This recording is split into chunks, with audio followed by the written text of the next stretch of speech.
my name is Rachel and I'm here today to do the Future Classics book tag. So I was tagged to do this by Katie over in Books and Things.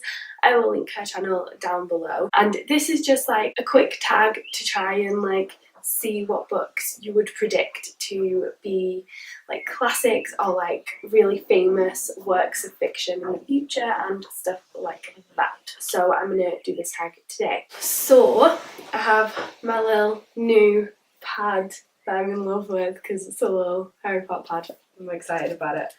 And yeah, I'm gonna just get to it. Question number one is pick an established classic that you think will still be relevant in the future. And for me, this is very, very easy. The first book that came to mind, and it is The Colour Purple by Alice Walker. I read this book last year, or the year before. I read it for the banned bookathon. This is a book that's been banned a lot, for a lot of different reasons. I just think this book is so well written, it's so beautiful, the characters are so... just they jump off the page and could be your friend. Like, they are so well rounded. And this book specifically, more than other classics, I think is really going to come into its own in the future, because obviously it's very famous because there was a film about it with very famous actors and actresses in it. And also because of the story, because of the focus on black people and the struggle of black people as slaves and the abuse that they faced. I think that's what it's remembered for at the moment, and that's what I read it for. However, upon reading it, like, the strength and feminism of our main character is unbelievable. And I adored it for that. It has such a strong feminist message. And then on top of that, it also has very strong LGBT plus representation.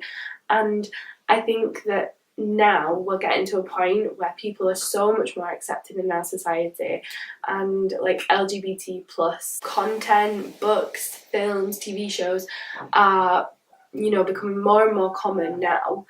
And so I think this book is really going to come into its own as being remembered not just for the like black struggle part of the book, and not just for the feminist, you know, woman being independent part of the book, but also now for the LGBT plus stuff that it has in it. And I'm excited for that because it's top notch, and I really need to read some more Alice Walker. I can't believe for how much I adored that book that I've still not read any more Alice Walker. That is a problem. So that's my first one. Question number two is pick a recent book which you feel has gone under the radar but which you are confident will be a future classic. We've got a bit of an odd one for this. This isn't really a book that's gone under the radar. It was very talked about and discussed when it came out. It's also not a recent book. It came out like 2015 or something. But I think that it has been overshadowed and not given the appreciation that it deserves, which really bothers me. So the book is Go Set a Watchman by Harper Lee. This came out a few years ago, and it is a sequel to Kill a Mockingbird. Now, a lot of people had a big problem with the fact that To Kill a Mockingbird had a sequel. They remember this as like a childhood classic and didn't want it to be touched. And they feel like characters were changed and, you know, morphed into something new, and all that. People have some very big opinions. Now, for me personally, I read To Kill a Mockingbird and then a month or two later read Go Set a Watchman. It was the first time I'd read To Kill a Mockingbird, and so I didn't have this big connection of my childhood with the book. And I think that for me, that's definitely made me more open to Go Set a Watchman, and I adored it. I preferred it to Kill a Mockingbird, quite controversially. I really enjoyed To Kill a Mockingbird, but Go Set a Watchman just focused a lot more on women and like being a woman in that time and choices, and should you get married because you're going to lose your autonomy, and all this stuff that I personally like am more invested in and really enjoy thinking about, because I really love like reading about feminism. So number one, it was just more aimed at me. And number two, there's a lot of controversy over how Atticus, like his character arc, shall we say, and how like the differences between the first book and the second book. What I adored and loved and think is fantastic about that, those changes just made, like, they just made Atticus so much more human, and I loved it. I loved how that book was written, everything about it, and yeah, I think it's a masterpiece and love it just as much as To Kill a Mockingbird, if not more. So yeah, that is the next one. Very, very controversially, I feel. Question number 3 is pick a title that won one of your favourite book prizes recently. This question is the reason that it took me so long to do this tag, because I was tagged in it quite a while ago, but I didn't film it for ages, because I haven't read a lot of books that have won book prizes. I don't know a lot about them. I will add books to my TBR, I will buy them, but I don't feel any overwhelming need to read them at a certain time, so I tend not to have read any recent ones. So I'm going to mention a book that was nominated for a prize. Well, it's nominated now, I think. I don't think anything's been announced yet. And it is The White Book by Han Kang. I think this is going to be one of those books that's a classic for when you study like translated fiction.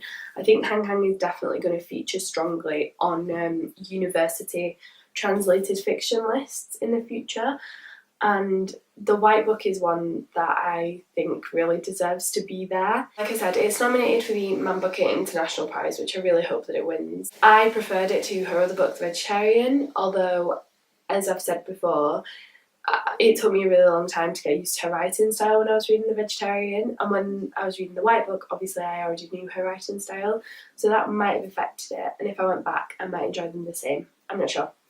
But The White Book is amazing. She basically uses different white objects to tell a story and to explain about her life and a sister that she lost and just all this stuff, and it's just amazing. It's so well written and it's so like new. It's a bit like Grief is a Thing with Feathers, where you read it and you're just like, this is just so different from anything I've ever read before. It kind of like is genre defying, and I definitely found that with The White Book as well. So yeah, I think that could be a future classic, especially in terms of like university study. Question number 4 is pick a recent book you haven't read yet but which you think might become a classic based on reputation alone. I have 2 for this, and they're the only physical copies I have here because I actually really want to read them because I think they will be of that standard. And they are The Miniaturist by Jessie Burton and The Essex Serpent by Sarah Perry. This one, just on the beauty of the cover alone, I don't see how it can be just so popular and famous for the rest of its life. These are both literary fiction. This one with a bit of magical realism, I think. And this one, maybe, I'm not sure. These both books are both beautiful, by the way. And both are very highly spoke of.